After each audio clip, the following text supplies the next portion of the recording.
probably be your attorney, or somebody will say you need to get a 409A valuation.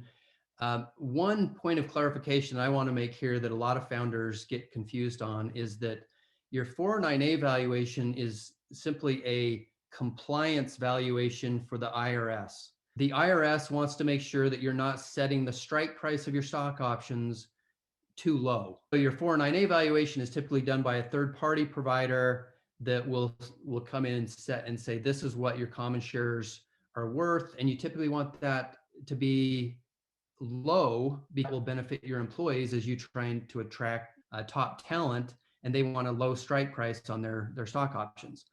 This does not have impact on your valuation in terms of what the investors are going to see. In fact, the investors know that you want a low 409A valuation. They're going to look at the valuation based on the company in terms of other factors. And any clarification there, Dan, from your end?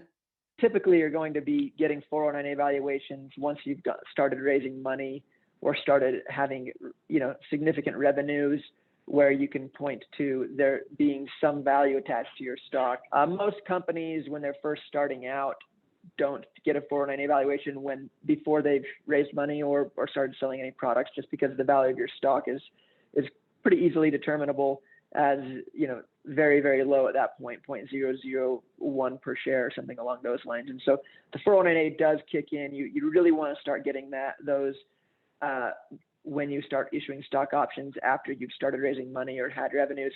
And I will say that 409A valuation is good for a 12-month period. You don't have to get this every time you issue stock options.